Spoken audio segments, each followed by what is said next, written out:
Simultaneous interpretation on Zoom, PC version. Step 1. In the menu below, select Passo 1. No menu abaixo, selecione o recurso Interpretação. Passo 2. Selecione o idioma no qual você deseja escutar durante a reunião. Este idioma deve ser o mesmo que no qual você irá falar. Nota: se você desejar mudar de idiomas, vá para o recurso de interpretação e selecione outro. Lembre que quando você alterar o idioma, você não vai mais ouvir o idioma anterior. Observação: o aplicativo Zoom já precisa ter sido instalado para que a opção de interpretação esteja disponível. Wonderful. Thank you very much, Rodrigo. Perfeito, muito obrigado, Rodrigo. E If anybody isso. has any trouble, Se alguém tiver algum problema, entre em contato com o Gustavo. Nós poderemos tentar organizar o idioma no qual você vai ouvir nesse webinário. As interpretações desse webinário serão em português e em espanhol.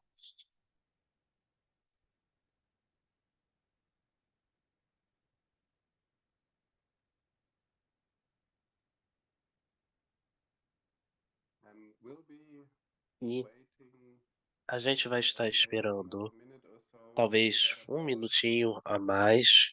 A gente tinha cerca de 40 pessoas que se cadastraram para esse webinário, então vamos esperar.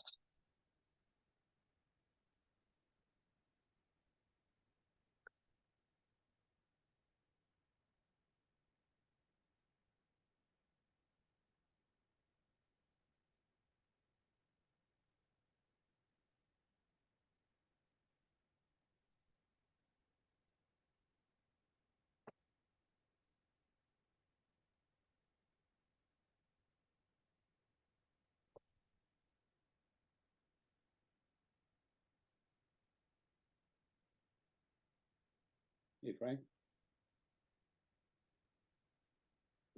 Hey, John. How are you? Certo, olá, como você que tá? Eu tô bem, tudo bom. Good to see you after Muito bom ver você. A year, almost a year, right? Já faz quase um ano, né? I think Tudo it isso, was caramba. in Victoria. Yeah. É, foi mais ou menos aquela época lá em Vitória. Isso. Okay. I reckon Certo? Eu acho que hum, we'll kick off shortly and vamos ask começar anyone em breve. E bilingual posso to pedir a let me alguém share my da screen. Bilingual que me permita compartilhar a minha tela?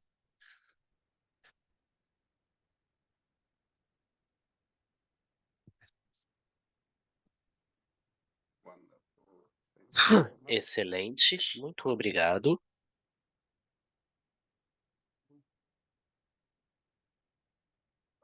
Okay. Certo?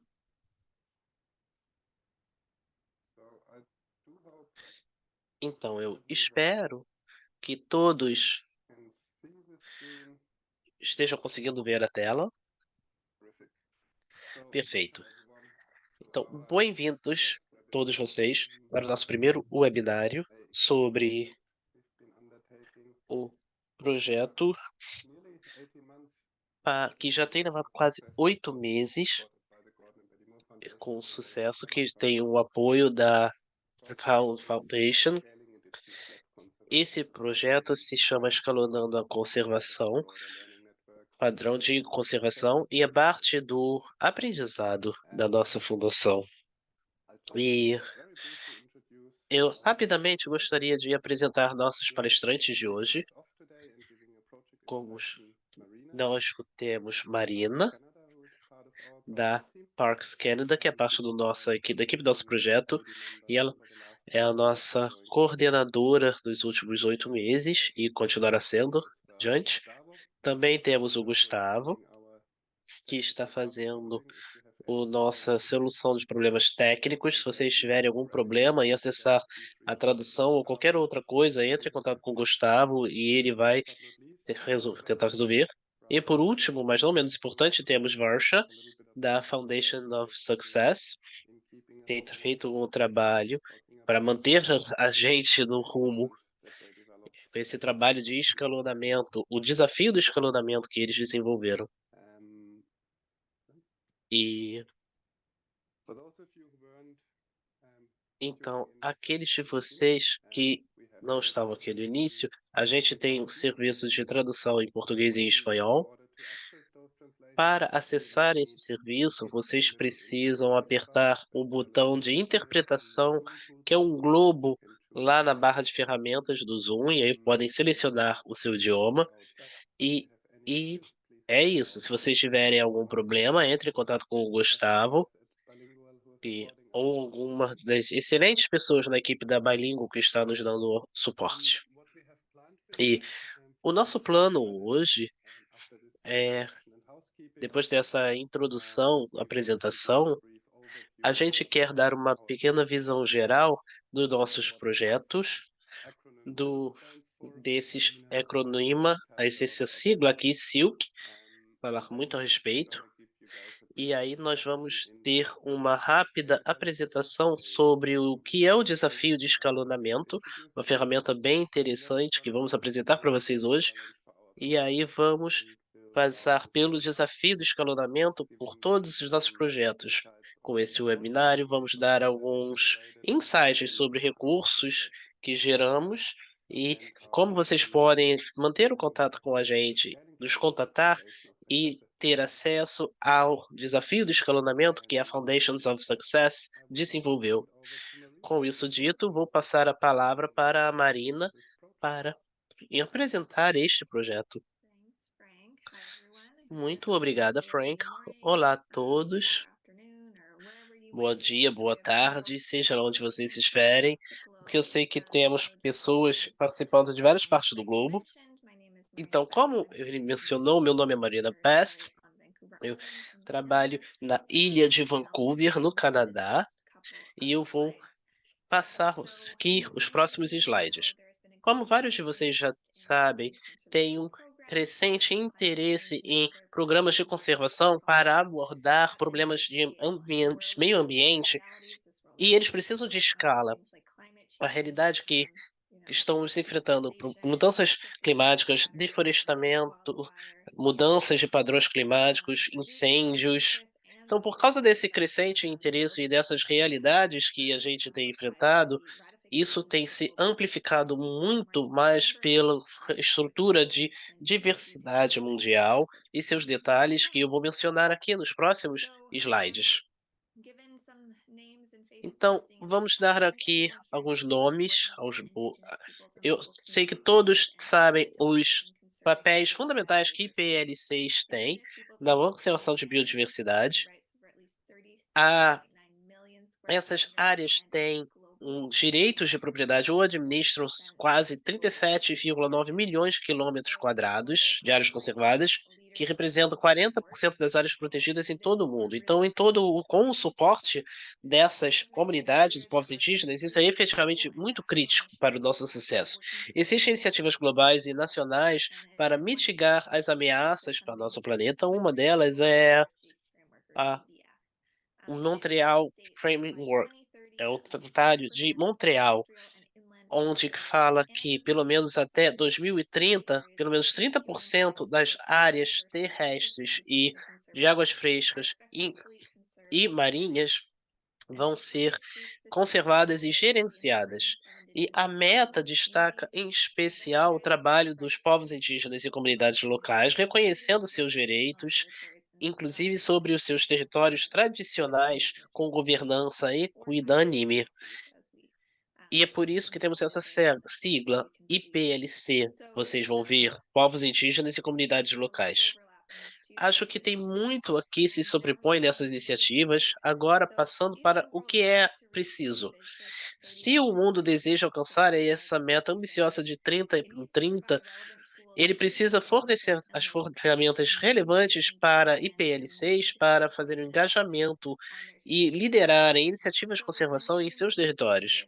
with the Muitos de vocês podem estar adaptation familiarizados standards com a like the Games adaptação, Planning. a adaptabilidade como uma Some of you estratégia de in Australia know conservação, that. que It's an vimos já da assessment of how Austrália. indigenous É uma communities can ferramenta participate in the forte conservation planning process, para and we've engajar established together IPLCs lesson science and traditional na practices with proteção, modern ways. junto com suas So práticas there is a tradicionais, huge conhecimentos opportunity to tradicionais. catalyze the Então, existe uma development incrível of oportunidade para indigenous and catalisar local as metas do GBF 3030, fornecendo à IPL6 as ferramentas que eles têm pedindo para conservar seus territórios tradicionais. Então, os PL6 têm esse conhecimento íntimo da terra, das águas, que está incorporado às suas culturas. E eles são as melhores pessoas para liderarem esse trabalho de conservação.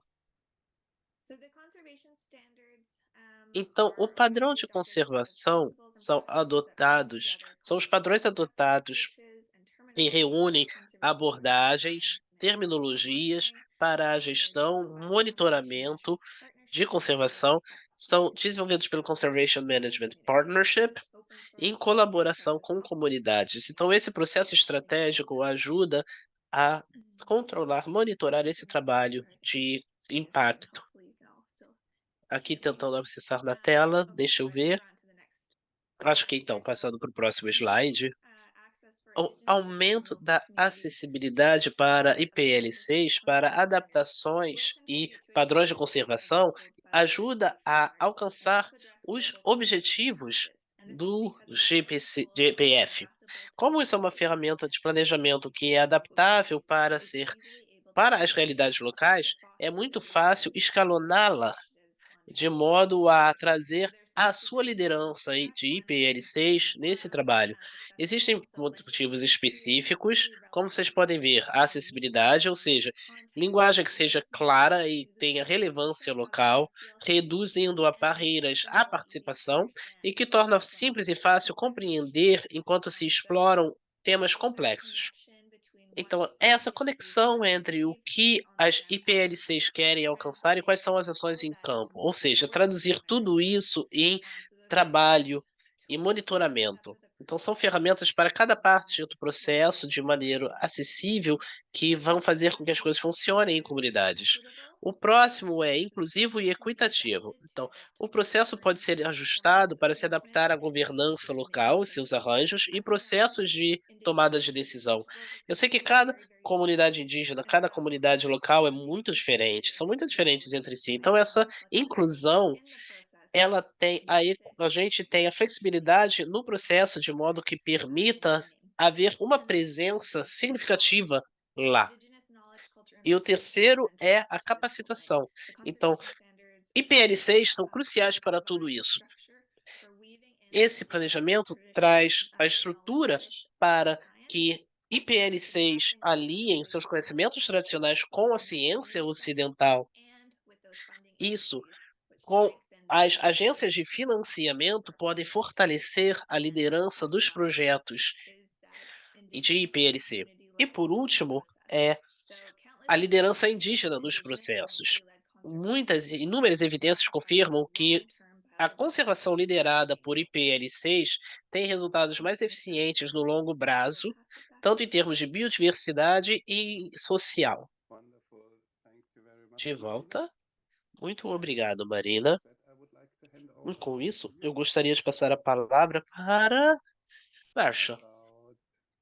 Se você puder, ela vai nos falar sobre a estrutura. Olá, eu sou Varsha Suresh, diretora da FOC. Eu estou falando de Washington, D.C. E eu vou falar um pouco sobre como é essa estrutura, os conceitos básicos, como desenvolvemos a rede, antes de falar sobre a experiência australiana. Então, a gente começou a pensar sobre a estrutura em termos desses ensinamentos e aprendizados. Primeiro são as ações que desejamos realizar a um nível de escala. E ponto 2, pensando em mudanças de comportamento, pensando em como reunir, aproveitar as redes. Então, muito do trabalho que fizemos com as pessoas com quem trabalhamos para alcançarmos o que é eficiente é a nível de escala. Então, por isso que tem esse formato de uma árvore. Então, depois que a gente começou a ter esses fluxos, a gente pensou sobre quais são os 5 objetivos que podem ajudar nisso, ou seja, em conservação ou em qualquer outra área. Indo para o próximo slide, começamos com o que chamamos de um conceito central, um conceito inicial central. Depois que a gente tem esse conceito inicial central, a abordagem vai ser expandir este conceito, expandir esse conceito inicial, vendo crescer. O segundo é replicar esse conceito central, replicando dentro de uma zona geográfica. O terceiro é que você pode disseminá-lo. Você não está fazendo a implementação, você está compartilhando esse conceito com outras pessoas que estão elas mesmas implementando esse conceito, de modo que inicia-se um sistema de inovação junto às pessoas que estão fazendo a aplicação. Então, esses três itens meio, eles seguem aquilo que a gente observa no modelo de escalonamento. O próximo passo é o que nós chamamos de mudança das condições do sistema. À medida que a gente faz o escalonamento, isso está mudando políticas, mudando normas relativas ao comportamento que queremos, ou os resultados que queremos. E por último, o que nós menos entendemos, mas acho que vai ser o mais poderoso, é a transformação das normas do sistema, ou seja, o escalonamento aprofundado. Ou seja, para alcançar o resultado que queremos, a gente quer reunir essas redes para proveito delas, de modo que seja mais fácil alcançar os resultados desejados dentro dessa escala. Com essa abordagem quinta, a gente começou a perceber, a pensar o que é necessário fazer para aplicar a estratégia com o resultado desejado. Vamos ver, por exemplo, alguns programas de replicação, e aí percebemos que a gente conseguia entender melhor quais eram as premissas por trás, começando com a estratégia central e vendo, se a gente for para próximo, a gente quer os recursos que a gente quer desenvolver, a gente tem o recurso central, esquecendo que a gente tem algo maior, pensando que temos temas, temos estratégias. Então, depois disso, a gente passa para a fase onde replicamos. Então, os próximos passos, os resultados disso são entender onde a equipe do projeto está, garantir que esses sistemas de programa estão operando na escala em que queremos, adicionar mais usuários. Todos esses novos temas que estão configurados, implementados em diferentes locais, agora implementam esse conceito central. E tudo isso faz com que os agentes dentro desse cenário adotem as práticas que nós desejamos, aqui marcadas em amarelo. Existem várias atividades que podemos implementar a fim de alcançar esse resultado. Aqui estão algumas, mas como mais disruptivas, por exemplo, e afins.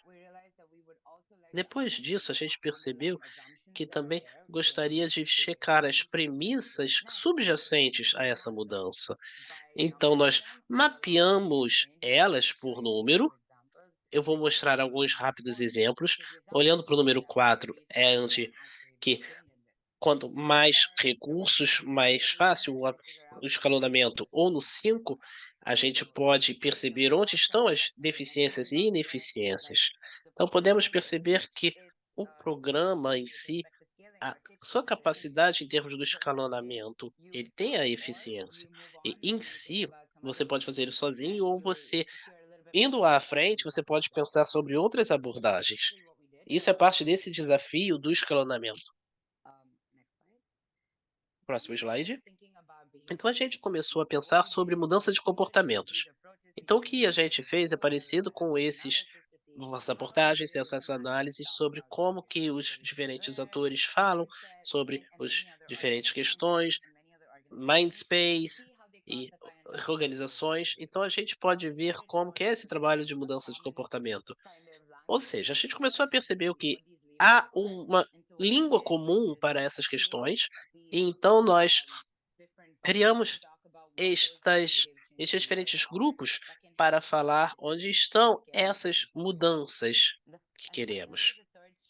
E por último, o terceiro fluxo que olhamos foi a aproveitamento de redes, analisando o trabalho do professor Damon Centola, da Universidade de Pensilvânia, com seu trabalho, a gente começou a buscar entender quais são algumas maneiras onde podemos reunir redes, e uma das maiores lições foi que os comportamentos simples podem se espalhar numa rede maior, certo? Se alguém se espalhar uma ideia por toda a rede, a gente pode ver que os comportamentos mais simples começam a se viralizar por influenciadores-chave, mas uma mudança social complexa começa na periferia e se espalha a partir daí. E a gente ainda está incorporando isso no nosso trabalho, vendo aqui. Ou seja, como que estamos explorando esses três fluxos e efetivamente incorporá-los em iniciativas de conservação. Esse é um pouco do contexto da estrutura em si. Um outro aspecto desse trabalho foi montar a rede de aprendizado. Para isso, a gente selecionou 6 casos de estudo para aplicar esses conceitos e ver o que podemos aprender com eles. Aqui é a maneira como dividimos esses projetos, esses programas, onde eles têm projetos, e aí, deixa eu apertar aí, nós criamos uma equipe de rede, de coordenação da rede, que representa cada um dos programas, além de pessoas do nosso próprio grupo, quem estava trabalhando na questão de criação de redes. Então a gente tem a organização, o financiador, a rede, e aí então a gente teve essa ideia, percebemos o insight que o aprendizado estava se expandindo, passando para toda a rede. Foi assim que nós pudemos testar a nossa teoria, reunir exemplos de como essa disseminação aconteceu. Próximo. Então, esse trabalho teve fundos da Gordon and Betty Power Foundation e também da Walton Family Foundation. Esses são os programas com os quais trabalhamos, os 6 programas. Climate Smart Shrimping, West Regenerative, Network Scaling, esses programas aqui. Excelente, muito obrigado, Barsha. E o motivo pelo qual a gente acabou trabalhando com essas 6 equipes é porque o escalonamento aconteceu muito significativamente na Austrália. A nossa história de escalonamento começou em 2008. Ao longo dos anos, desenvolvemos o primeiro plano no país em 2010. Para aqueles de vocês que estão familiarizados, esse plano trabalha com os proprietários tradicionais na Austrália Ocidental. E o primeiro que fizemos em termos de adaptação com o grupo inicial foram grupos com relações culturais. Utilizamos essas lições aprendidas em outras partes da Austrália.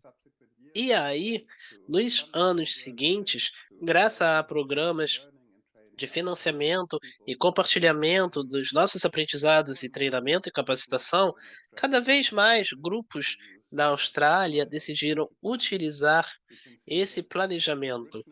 Vocês podem ver aqui que ele começou a se espalhar primeiro pelo norte da Austrália, e então ao longo dos anos ele meio que se estabeleceu nas partes mais sul da Austrália.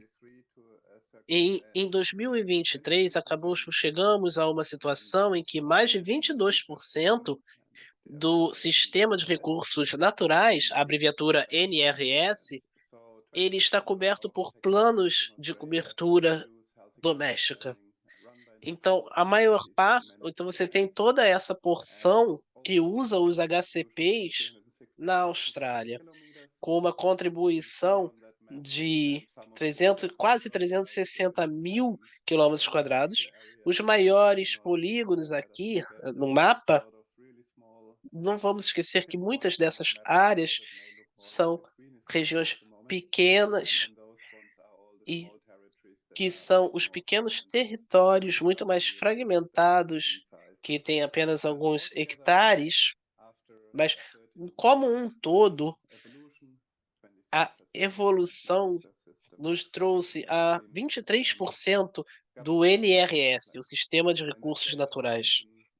Isso nos deu uma oportunidade para esse projeto, para olharmos para o que aconteceu na Austrália e vermos como que as abordagens de escalonamento que a Varsha apresentou, como elas ocorreram, e validar esses processos, e também nos ajuda a olhar para esse aprendizado em retrospectiva para ver como as coisas se aplicaram, como foram aplicadas.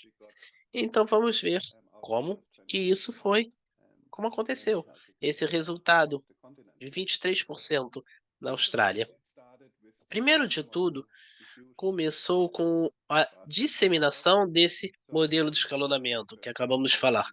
Quando desenvolvemos a primeira adaptação, a gente trabalha muito na coleta dos nossos aprendizados e também a gente desenvolveu o que chamamos de um resumo de passos, um resumo da trajetória, e esses planos desenvolveram ferramentas específicas e acertamos a redação do texto para incluirmos recursos técnicos, mas também artigos científicos e material que pudesse ser difundido entre o público.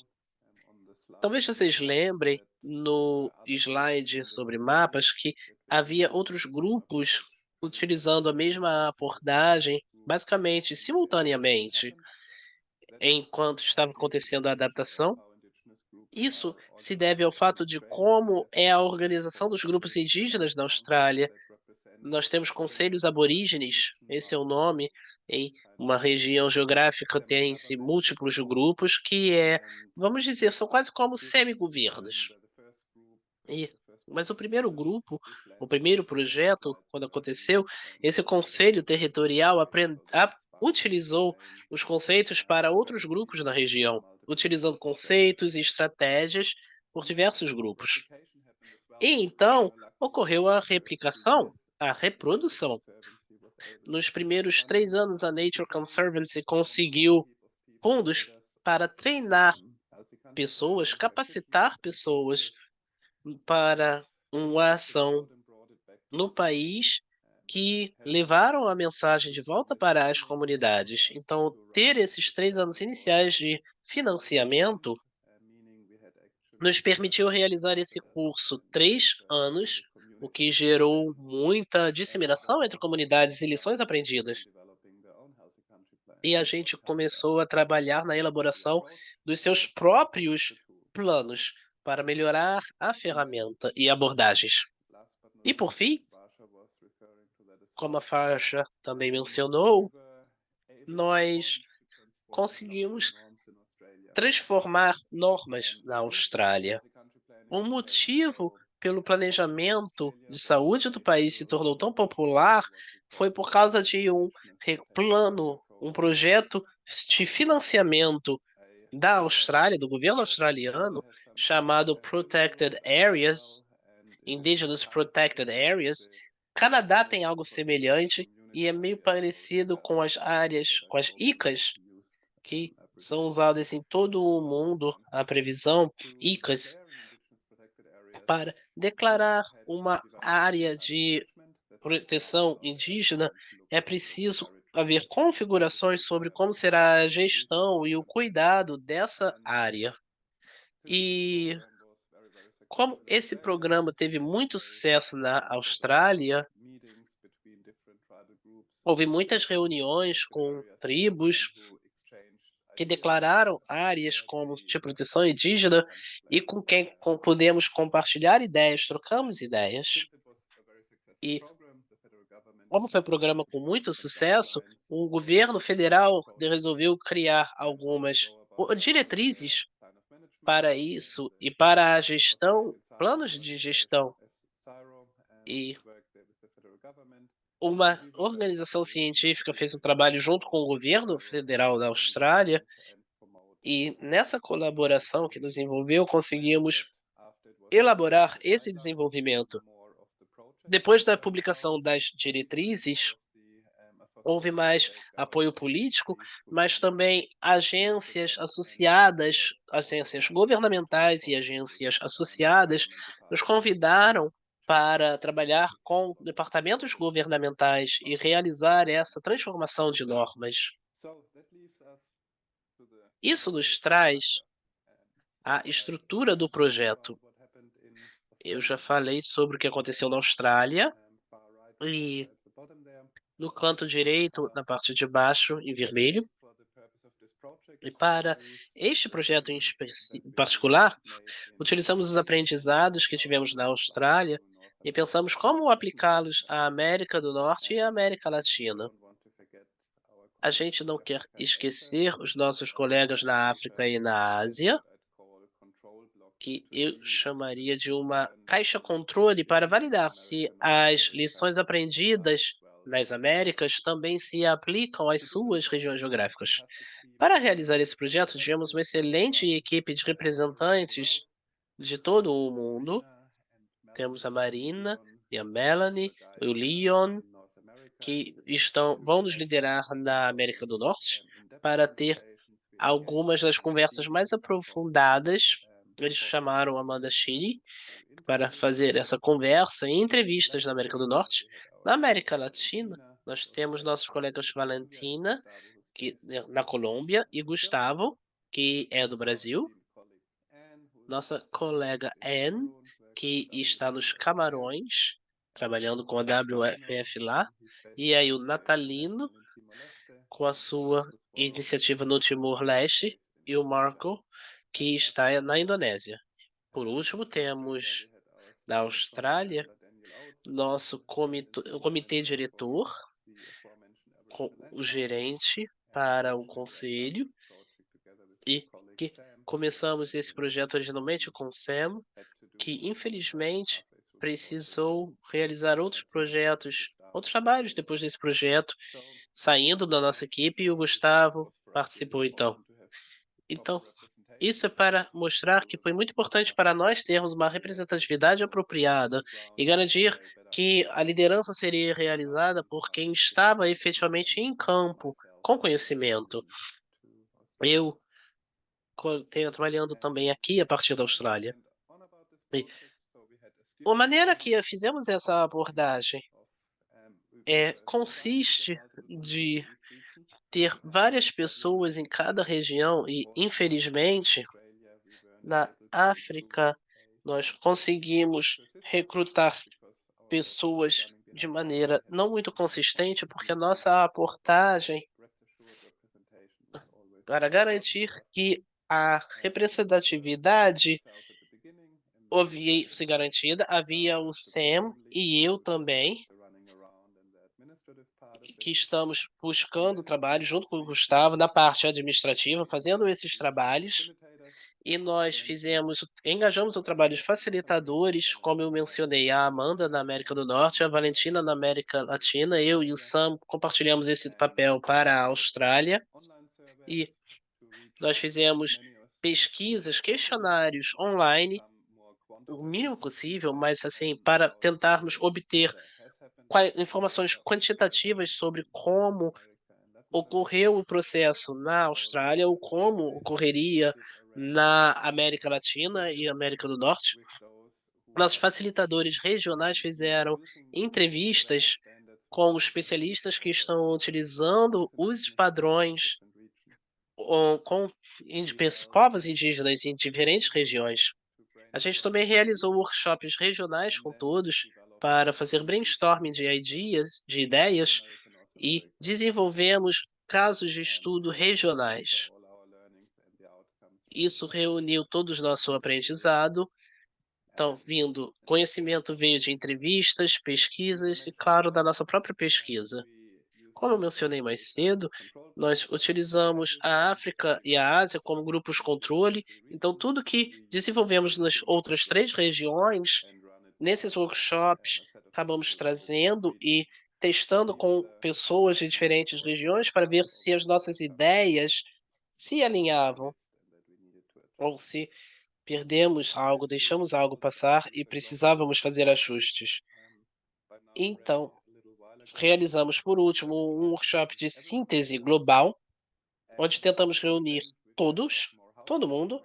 Desde então, a gente tem feito muito trabalho de casa, desenvolvendo relatórios e esses resultados que vamos compartilhar com vocês no final dessa workshop.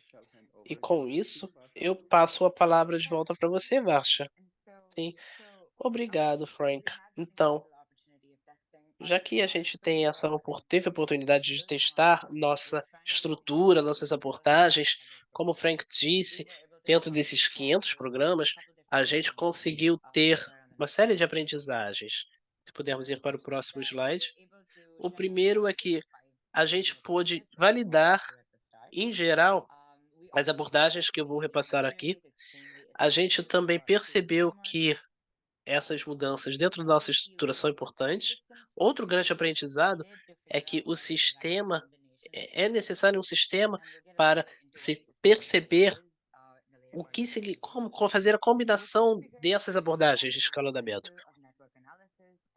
A gente ainda está tentando entender como trazer todo esse potencial da análise da rede. E, por último, estamos tentando utilizar essa estrutura que criamos para fazer escalonamento dessa estrutura.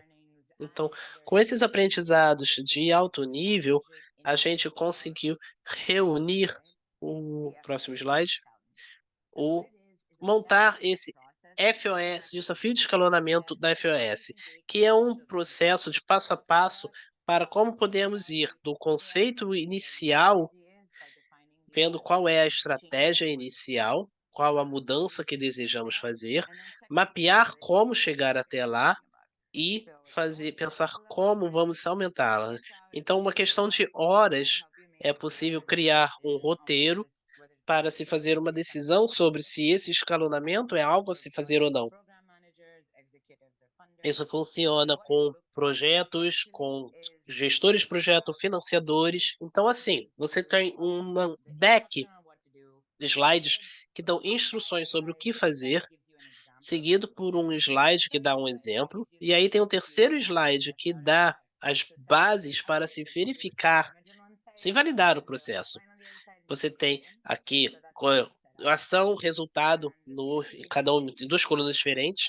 E a ideia por trás, se a gente for para o próximo slide, aqui é a teoria, certo? Então, primeiro, você começa com qual é a sua estratégia.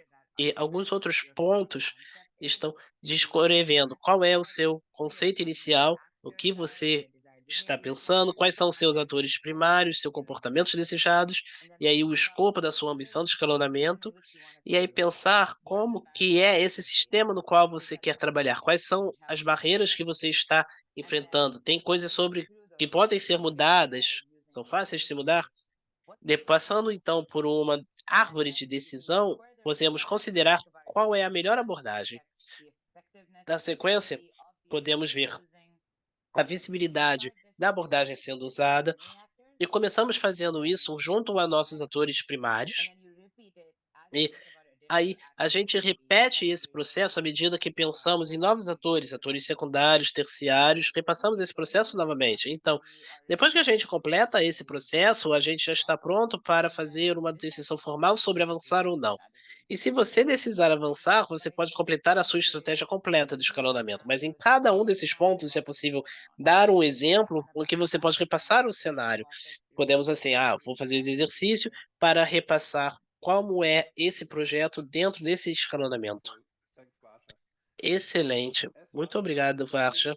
Como a Varsha estava dizendo, a gente vai olhar agora um desses slides do desafio do escalonamento, para que vocês mesmos possam tentar. A primeira coisa que a Varsha falou, vamos lembrar, é a identificação do nosso conceito central e a unidade de escalonamento que desejamos alcançar. Então, nos últimos anos na Austrália, nós elaboramos esse objetivo de o acesso melhorado a adaptações relevantes de padrões de conservação permite aos IPLCs liderar e gerenciar projetos de conservação com eficácia nos seus territórios. Isso é o nosso aprendizado dos anos na Austrália com povos indígenas, estando muito mais responsáveis por aquilo que acontece em termos de conservação, e nós somos a estrutura, e aí analisando também a transparência e a estrutura dos padrões de conservação, tornando as estratégias de conservação muito mais claras e transparentes. Lembrem os mapas que eu mostrei mais cedo, naquilo que nós queríamos escalonar, que é a gestão de tribos indígenas na Austrália ou de comunidades em outras regiões geográficas que variam muito de tamanho. Algumas são muito grandes, do tamanho de um país em outras partes do mundo, até pedaços extremamente pequenos também. Mas, em última instância, nossa unidade de escalonamento são os territórios tradicionais dos povos indígenas. E eles podem utilizar essas unidades para coisas como ter guardiões, ter guardas indígenas. Na América do Norte tem um projeto chamado Projeto de Guardas Indígenas, porque ou eles gerenciam todo o território ou partes do território, zonas protegidas, ou os povos indígenas utilizaram como uma ferramenta de planejamento e de estratégias para o seu país, para suas áreas. E o que nós chamamos de o programa no que estamos fazendo o escalonamento, as fronteiras disso são as fronteiras de uma nação ou estado. O motivo para o qual temos essas fronteiras é porque percebemos que, historicamente, muitas dessas fronteiras são arbitrárias, hoje, como desenhadas. Então, percebemos que acabam sendo fronteiras para políticas semelhantes e questões que são trabalhadas, abordadas com foco em nações-estado.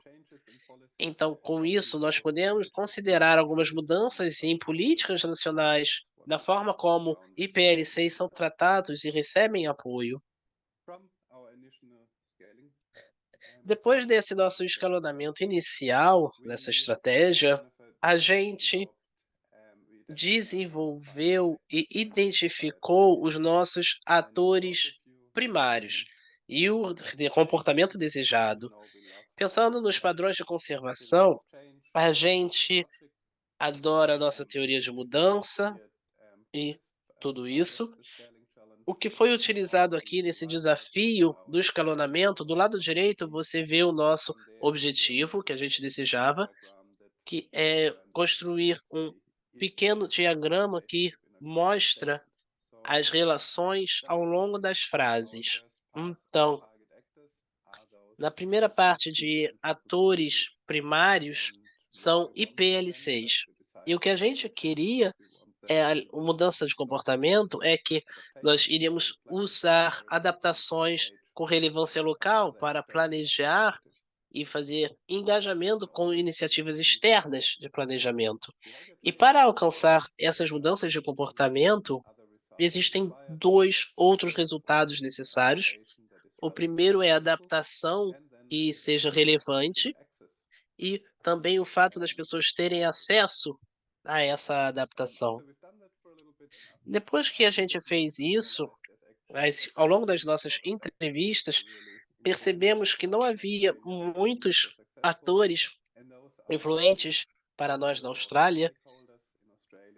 Nós chamamos de partes interessadas, que são basicamente ONGs de conservação, a WWF, a The Nature Conservancy, que são basicamente entidades com bastante benefício a partir desse planejamento de países. Então, são algumas outras iniciativas de que eles apoiam. Fizemos com que o trabalho fosse mais transparente e mais eficiente.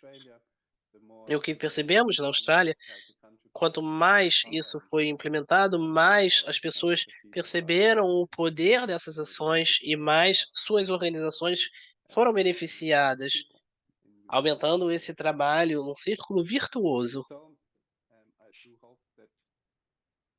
Então, eu espero que vocês gostam de teoria da mudança, porque não adianta, a gente vai precisar passar por ela nesse desafio.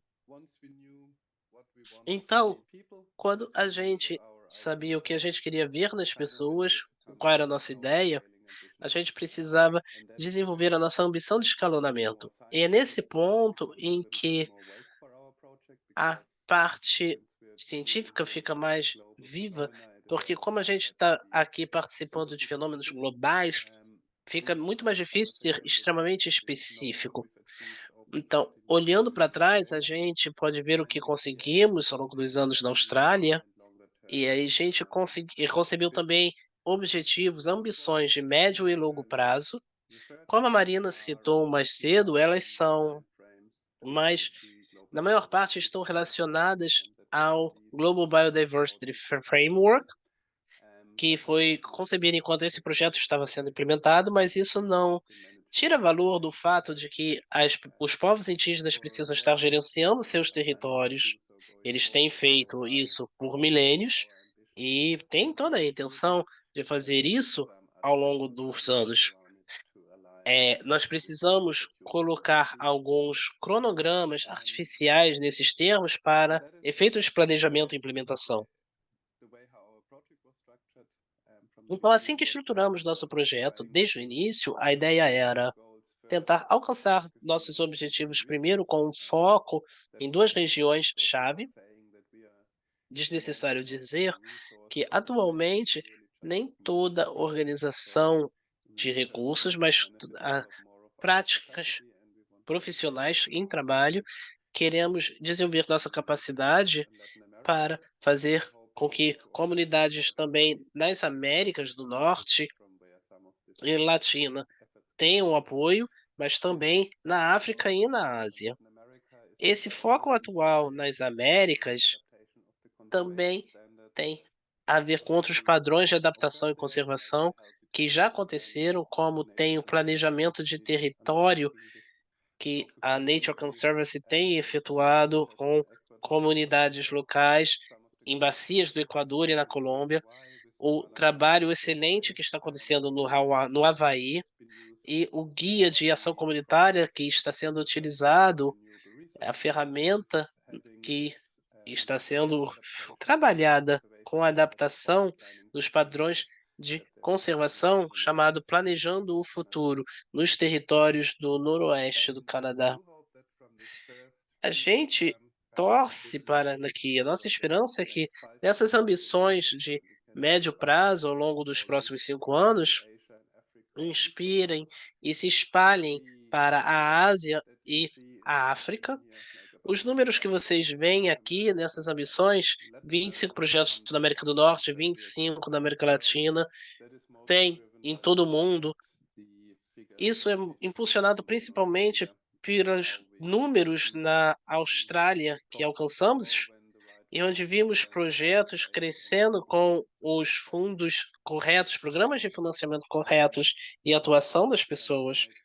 Então, para meio que tornar aqui uma representação gráfica mais interessante dos dados, nós temos a nossa experiência na Austrália, nós queremos focar nossas ambições de médio prazo na América do Norte e termos projetos também na África e na Ásia, e aí, em 2030, expandir nossos esforços para contribuições valiosas rumo aos objetivos do GBF, e tendo a participação de IPLCs nessas ações de conservação, com essas vantagens de termos projetos liderados por povos indígenas. E a Varsha estava falando sobre a questão da inclinação dos sistemas. O que é isso? Nós fizemos uma análise de sistemas simples, rápida, sobre quais são as circunstâncias para IPLCs em diferentes regiões. E utilizamos isso com base nas descobertas e entrevistas na Austrália, conversando com as pessoas para perceber quais são os facilitadores e as barreiras que encontramos na Austrália. E utilizamos estas ferramentas e esses resultados em outras regiões. Então, em uma análise simples, utilizada em critérios que era se o contexto político de política nacional reconhece IPLCs e proporciona um roteiro para garantir a sua posse, e o segundo é se o contexto de política nacional dá apoio e suporte a iniciativas de conservação lideradas por IPLCs, proporcionando a eles os direitos de gerenciamento para fazerem aquilo que precisam. Eu aceito completamente qualquer crítica sobre a abordagem extremamente simplificada que temos aqui, mas a gente precisava pegar critérios e conseguimos fazer uma análise de longe. Utilizamos 3 questões e acabamos trazendo esse mapa em que áreas em amarelo são menos favoráveis para IPL6, onde nenhum dos 2 critérios está presente. Temos em verde claro alguns sendo favoráveis ou um dos critérios está desenvolvido e nas áreas mais escuras é onde temos os 2 critérios presentes. Então, pensando nessas inclinações, quando temos todas as inclinações, todas as questões presentes, os critérios presentes, é o que chamamos de um declive. Os nossos projetos para alcançarem a nossa estratégia, para alcançar impacto em escala, só precisa superar pequenos problemas e basicamente temos sistemas válidos. As áreas em verde claro significam em que não temos todos os fatores implementados para os povos indígenas. Chamamos de um plano médio em que exige mais um trabalho para as implementações. E por último, as partes em amarelo são as zonas onde temos um sistema de aclive, ou seja, maior dificuldade para a implementação. Eu já vou falar um pouco mais sobre esse sistema de inclinações. A gente utilizou isso não como um modo de dizer que não vamos trabalhar nessas áreas com maior dificuldade, mas sim mais para determinar a sequência em que queremos utilizar as abordagens de escalonamento. A Varja e a sua equipe da Foundation of Success desenvolveram essa ferramenta extremamente útil, que é uma árvore de decisão que eles criaram, analisando todos os diferentes fatores desse sistema de inclinações. Basicamente, a ideia é passar aqui pela árvore decisória o seu projeto específico, trazendo aqui pelas setas, pelas flechas e pelas caixas, para percebermos o que isso significa ao final das contas. Ajustamos este guia para que fosse ajustado às nossas circunstâncias específicas, mas isso foi realmente útil como um guia. Como eu disse mais cedo, estamos lidando aqui com 3 sistemas diferentes. Temos alguns países onde os povos indígenas precisam ter um trabalho mais árduo, porque não existe um reconhecimento a nível nacional da sua propriedade, da sua posse. Eles não têm necessariamente direito ou acesso a isso, ou a programas de financiamento que permitam a gestão da terra. E nessas circunstâncias, ou seria necessário trabalhar para mudar essas condições do sistema, onde for possível fazer mudanças assim. Mas se você chegar em uma circunstância que não pode ser, onde não pode mudar-se o sistema imediatamente, a gente não abandonaria um projeto, mas na verdade a gente se concentraria em trabalhos de defesa de direito, em um trabalho nesses países para demonstrar os benefícios de que povos indígenas liderem esses processos. E no caso de inclinação, um sistema plano, passando aqui ao longo desse diagrama, se você puder mudar o sistema, as barreiras ao nível do sistema, primeiro a gente concentraria na mudança a nível de sistema, antes de fazer a expansão com o uso das outras 3 ferramentas de escalonamento. Mas se não for possível remover as barreiras no nível de sistema, ainda assim é possível participar de projetos específicos e, através deles, realizar a transformação do ambiente para que, eventualmente, seja possível alterar essas barreiras do sistema com mais apoio, mais financiamento, etc. E, por último, são esses grupos com um declive, onde basicamente você trabalha primeiro com a mudança das barreiras sistêmicas.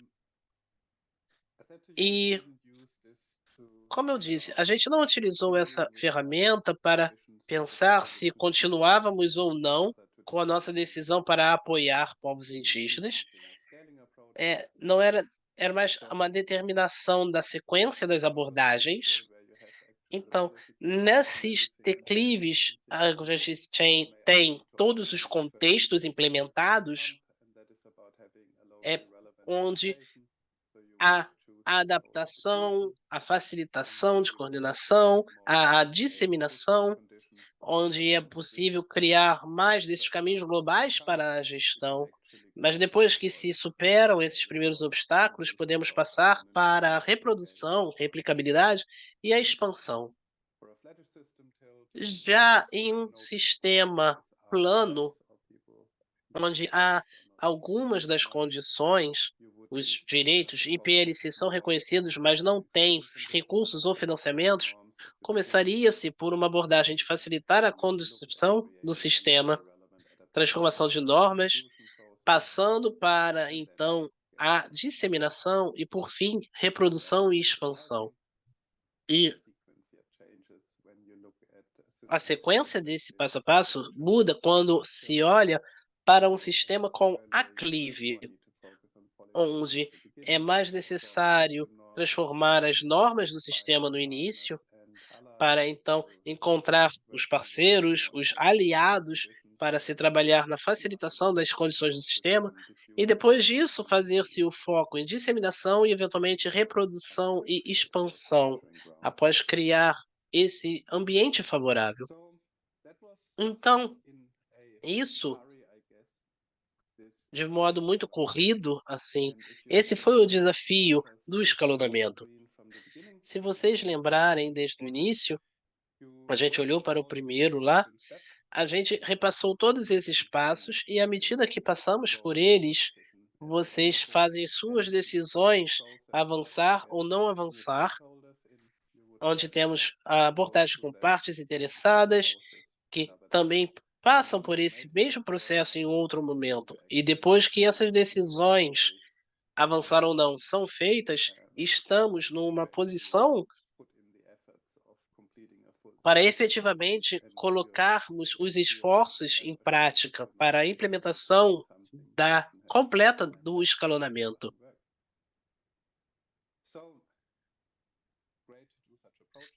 Então, para fazer um projeto desses, isso também é importante implementar e aprender com esses projetos.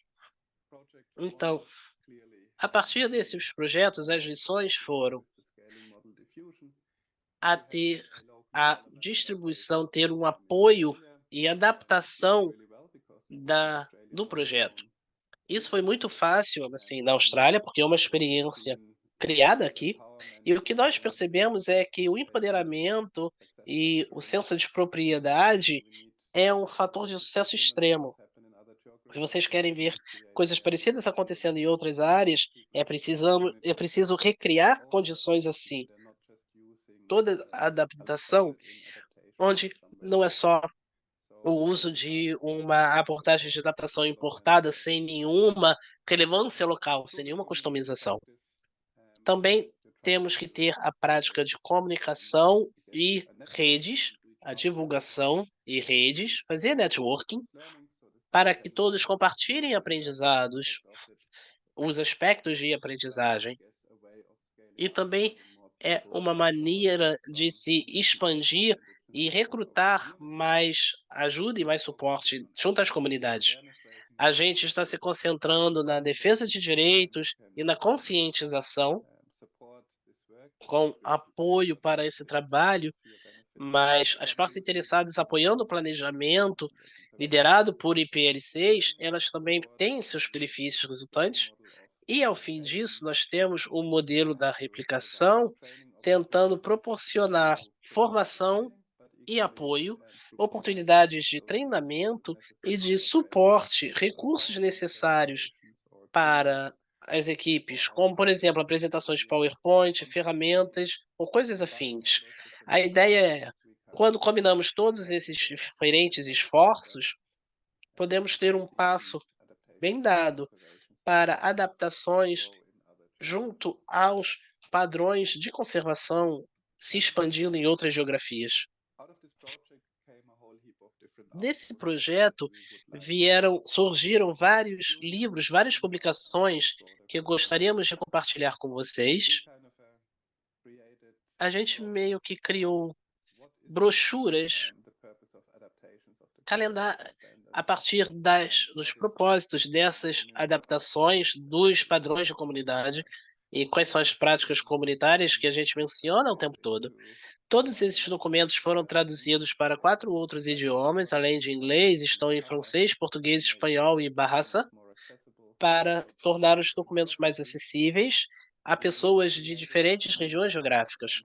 Nós criamos uma série de estudos de caso do Canadá, Equador, Colômbia, da Suécia, Austrália, e para avaliar como as comunidades locais utilizam os padrões de conservação para que tivéssemos exemplos sobre como essa ação acontece. Está disponível em 5 idiomas diferentes. E então nós também criamos, já mencionei antes, 3 relatórios de estudo de caso regionais, um para a Austrália, para a América Latina e outro para a América do Norte. Com eles, o da América do Norte e da Austrália, eles só estão disponíveis em inglês. E o da América Latina só está disponível em espanhol. A gente decidiu porque eles são documentos maiores, então não valeria a pena nesse momento fazer a tradução deles. Então, todos os resultados desses projetos, tudo isso pode ser acessado a partir do nosso site. A gente também tem um mapa que mostra os projetos e também um diretório de pessoas participantes para que vocês tenham acesso às equipes, toda uma série de ferramentas também, adaptações, e tem todo esse excelente trabalho que outras pessoas estão fazendo. Então, é uma landing page, é uma página de aterrissagem. Você pode acessar nossa home através desse QR Code, mas também aqui pelo link que foi compartilhado no chat. E, além disso, da nossa home e da nossa página de aterrissagem, a gente tem também, como estamos dispersos em todas as partes do mundo, temos aqui os contatos, uma lista de e-mail para mantermos o contato entre todas as pessoas ao redor do mundo, perguntas de todos os assinantes dessa lista. Basta enviar um e-mail para nós para se participar dessa lista de e-mail ou nos seguir no LinkedIn. Nas mídias sociais fazemos esse trabalho também no LinkedIn, onde postamos sobre as próximas oportunidades. Isso é tudo. Você pode entrar em contato também. E eu vou passar a palavra para a Varsha, porque eu sei que tem muitas pessoas que vão querer falar sobre essa experiência. Então, sim, não só esse desafio, mas a reunião de todo esse trabalho. Se você apertar aqui no próximo link, nós temos essa ferramenta no nosso site. Para mais instruções, nós estamos trabalhando para reunir mais ferramentas, disponibilizando na próxima semana. Vocês aprendem mais sobre nossa rede, sobre nosso trabalho, exemplos de outras equipes e, claro, também o desafio do escalonamento. Vocês podem fazer um teste grátis como parte do processo. Então, se quiserem acessar qualquer parte desse material, basta escanear o código QR ou entrarem no link. Muito obrigada. Excelente. Muito obrigado, Varsha. Eu vou deixar esse slide aqui em aberto por mais alguns segundos para que vocês possam ter todas essas informações, anotá-las. E a gente tem agora mais 20 minutos, mais ou menos, nesse webinário. Eu não pude olhar o chat, mas eu tenho certeza que Marina, Valentina, o Gustavo, que estão monitorando. Se vocês tiverem quaisquer perguntas, se vocês tiverem qualquer dúvida, pergunta, a gente vai gravá-las. E Vamos trazê-las em outra apresentação, mas a gente tem tempo para responder as suas perguntas também. Se vocês não tiverem outras, a gente pode abrir aqui, se vocês. A gente tem sim várias perguntas no deck. Talvez vamos passar para alguém que tenha uma pergunta mais preemente. Se não, posso passar aqui pelo deck de perguntas. E se alguém tem acesso a ele, se não tiverem, podem falar. Vamos ver aqui quais são. Quais são outras lições principais que vocês podem compartilhar nesse trabalho? Essa é uma pergunta enorme. De verdade, tem tantas coisas que a gente aprendeu nesse projeto que acho que o que foi crucial para mim, sendo uma pessoa indígena e trabalhando na conservação e restauração com povos indígenas, a minha surpresa foi ver que havia muita semelhança entre essas regiões. Então, o que foi mencionado, o Frank disse, pouco do que a gente compartilhou, esses relatórios, na verdade, eles entram em mais detalhe, as principais lições aprendidas, e oportunidades e barreiras para IPL6 no uso de padrões de conservação, mas eu não sei se a gente tem tempo para entrar em tudo nisso. Talvez, olhando outras perguntas aqui, a gente vai poder abrir um pouco melhor a temática. Gustavo, Frank, se vocês quiserem falar algo aqui a esse respeito. Eu acho que foi bem capturado. Todo mundo que se cadastrou nesse webinário e nos outros também, a gente vai compartilhar os recursos por e-mail. Então, algumas das perguntas mais genéricas a gente pode não necessariamente abordar nesse pouco tempo que temos, mas vamos documentar, mostrar os documentos também que foram utilizados. A próxima pergunta é sobre o que acontece quando temos a gestão de metas específicas. Acho que é uma questão da liderança dos povos indígenas e comunidades locais nesses tipos de projetos, de modos que eles possam ser uma visão alinhada. Ou seja, quando estamos trabalhando nessa questão com diferentes pessoas e prioridades e perspectivas, você não precisa necessariamente ter uma visão em comum, mas uma visão alinhada. Então, não ter uma circunstância nas quais as outras organizações, governos, etc., onde as prioridades deles podem tomar a prioridade, a dianteira, mas onde pode se definir onde há alguns fatores de conexão para as metas. Porque eu sei que todo mundo está entrando assim num projeto, sempre tem percepções, prioridades próprias, coisas assim, e aí no final das contas os resultados podem não necessariamente estar alinhados. Então, ter esse espaço para relacionamentos, conversas desde o início, à medida que o planejamento de adaptações permite, e isso faz com que essas adaptações locais possam ocorrer e essas diferentes formas de fazer projetos, tendo esse alinhamento com as perspectivas da comunidade, fazer com que isso seja possível de acontecer. Mais alguém acrescentar algo? E a gente pode responder assim: se eu não responder sua pergunta de uma maneira apropriada, a gente pode debatê-la em algum outro momento, certamente. Passando para a próxima, Mary André, exemplos de sistemas de conhecimento. É, acho que o que você está falando é exemplos do processo ou da estrutura sendo mais liderado por IPL6. Isso não existe. Eu sei, a Amanda está aqui.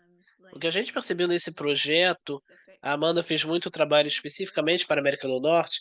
A gente pesquisou, mas basicamente a gente viu muitas comunidades que queriam algum tipo de estrutura, porque o que a gente percebia era que as comunidades podem ter a sua própria maneira de fazer as coisas, mas isso não necessariamente se traduz em algo que uma organização, o governo ia desejar financiar. Então, o que é bom sobre os padrões de conservação é que cria essa estrutura flexível o suficiente para que as comunidades terem a sensação de que têm a liberdade de fazerem o que querem e alinhar, mas que ao mesmo tempo cumpre todos esses marcos que são necessários para uma organização ou um governo longe daquele ponto geográfico específico possam entender com facilidade e criar esse tema comum. Eu não sei se é necessariamente isso que você está perguntando, mas tem exemplos assim no relatório que a Amanda está compilando. Podemos ver alguns exemplos em que há adaptações diferentes dos CSs acontecendo na América do Norte. Podemos ouvir isso? Mais alguém acrescentar algo? Eu não quero falar sozinha aqui, mas como a gente ainda tem 15 minutos, eu quero passar rápido. E, Marina, se as pessoas na sala tiverem perguntas, a gente não precisa repassar todas elas, se não tivermos tempo o suficiente. E talvez um comentário para a pergunta da Maria André é que isso vem de alguém que tem feito esse trabalho na Austrália já há algum tempo. Já o tipo de pergunta que você tem de regiões diferentes, isso em si já mostra muito bem como é importante ter essas adaptações com relevância local, porque muitas dessas perguntas acabaram vindo para povos tradicionais na Austrália à medida que construímos esse projeto, esse processo, com a adaptação dos processos aos povos indígenas, porque a propriedade pode ser crucial no desenvolvimento desde o início e nós estamos efetivamente abordando e que eles têm a percepção de que as coisas estão efetivamente acontecendo dentro de um processo que é validado e aplicado em outras áreas. Então acho que o conceito de adaptação com relevância local é extremamente crítico. São preocupações muito válidas, mas não são mais válidas quando pensamos nas nossas questões locais. Eu vou tentar agrupar as perguntas então, porque tem algumas semelhanças entre o que a Mariana perguntou sobre o setor privado, a Sara perguntando sobre organizações não indígenas, o John falando sobre o governos.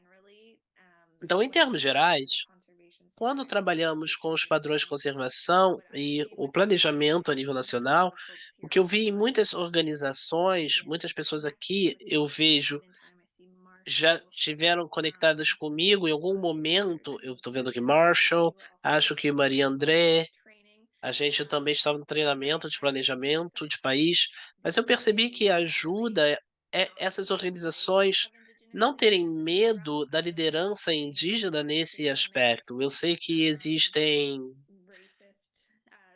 eh, estruturas sistêmicas racistas, mas eu estou falando especificamente em termos de governos, mas isso se aplica em vários outros contextos. E também pode haver muito medo em relação a povos indígenas terem esse tipo de liderança, não só no envolvimento em projetos, mas vemos um governo, uma organização que quer trazer a comunidade indígena, mas isso é mais como uma marca, entendeu? Um box para se checar. E aí há o medo de que esses povos indígenas liderem o processo. E aí o que percebemos é que sim, povos indígenas podem sim liderar esses projetos e essas organizações, governos, entidades privadas podem ajudar a facilitar. E eu acho que através da compreensão dessas estruturas diferentes para os projetos, como por exemplo os padrões de conservação, planejamento anual nacional, isso faz com que as coisas fiquem mais transparentes e reduz o medo. Eu acho que basicamente abre as portas para a mudança. E é o tipo de a maneira como os elementos de escalonamento criam a transformação do sistema em si. E isso é o que eu acho que precisa ser feito em muito dessas entidades e pode ser feito, facilitado através desse processo. É só um elemento, mas Valentina, você tem a mão levantada? Sim, eu concordo com você e eu queria acrescentar algo sobre a pergunta da Maria André e da Marissa Hart. A gente também pode ver na América Latina que os pa na América Latina, os padrões de conservação são flexíveis o suficiente para incluir grupos indígenas e associações indígenas, mas também é uma plataforma para cocriação,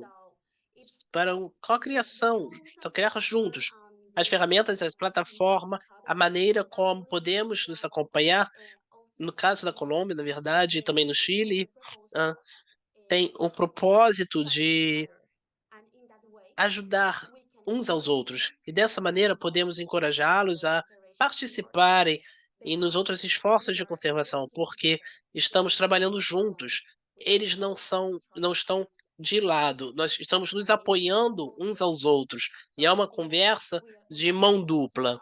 Então acho que também temos muitos estudos de caso diferentes que podemos apoiar e ver que as lições aprendidas também podemos ver os desafios que temos e como nós superamos eles. Então, eu queria acrescentar isso. Como Franz disse, tudo isso está nos relatórios, na nossa página, então vocês podem checar, dar uma olhada. Muito obrigado, Valentina e Marina. E para acrescentar nessas duas questões aqui, para a quem está aqui nessa call e quer participar mais em outras organizações, a gente está tentando usar o impacto de análise de impacto para as comunidades. Então, em prática direta de IPL6, aplicando os padrões de conservação em suas regiões, também estamos abrindo a possibilidade para que pessoas que tenham fortes laços com esses povos indígenas participem conosco dentro dessas práticas para criar formas mais significativas e impactarmos juntos o escalonamento desse trabalho.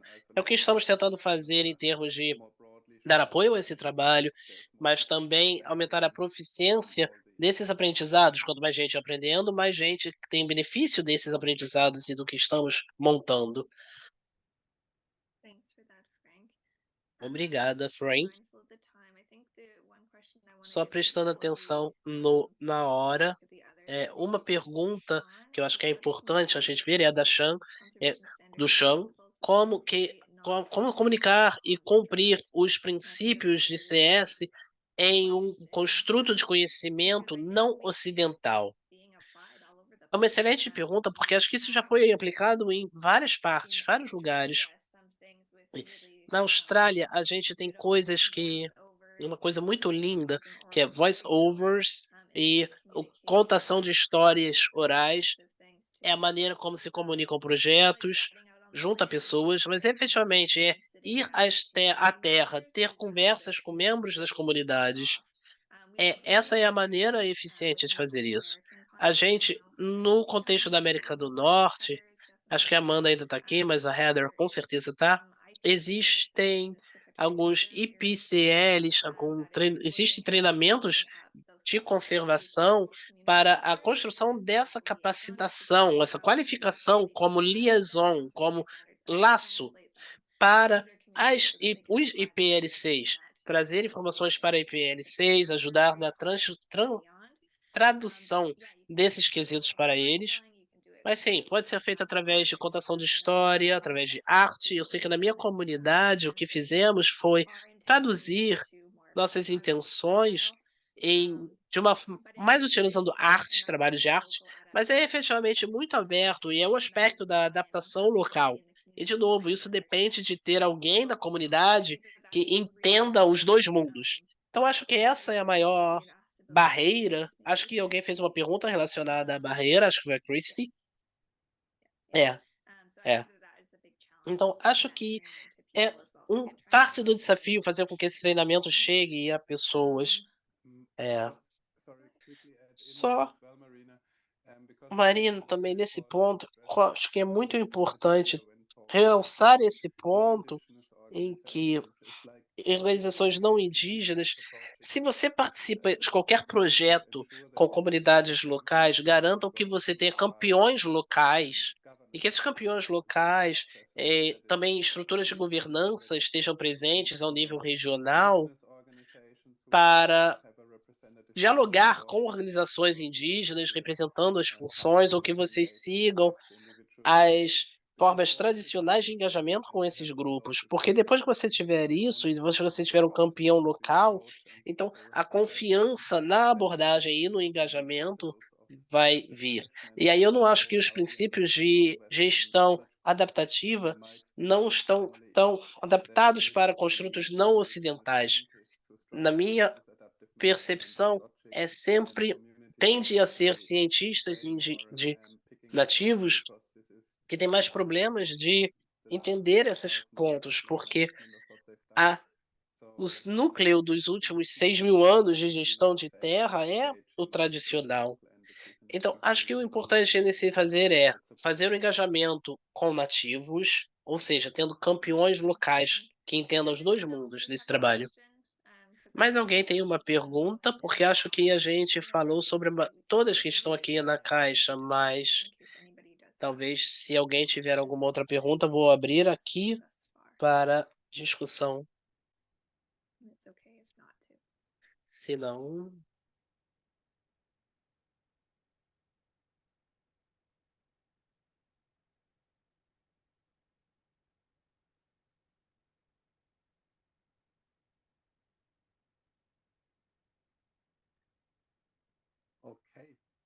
ok. Bom,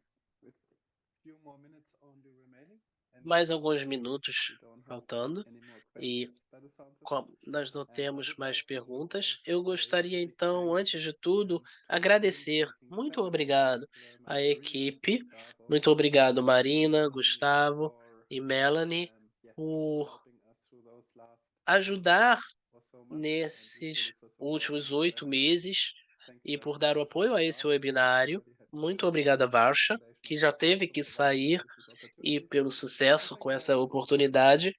E muito obrigado pelo apoio fantástico da Bilingual, que nos forneceu o serviço de tradução para essa reunião hoje. E desse ponto, a partir daqui, a gente vai ter mais 2 webinários desse para as outras zonas, os outros fusos horários, África, Ásia. Vai ser durante o dia para mim aqui na Austrália.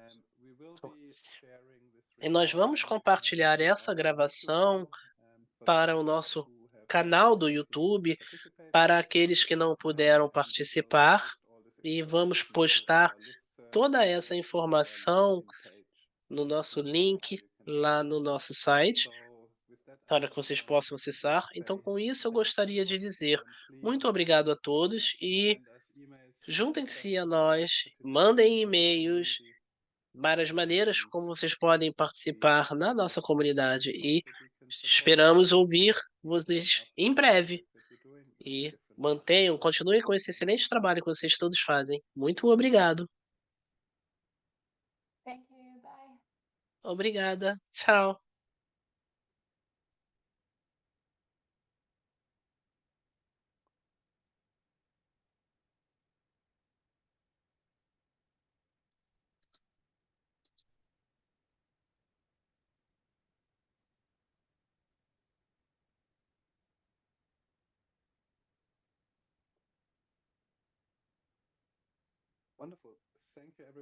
Excelente. Muito obrigado a todos que fizeram com que isso fosse possível.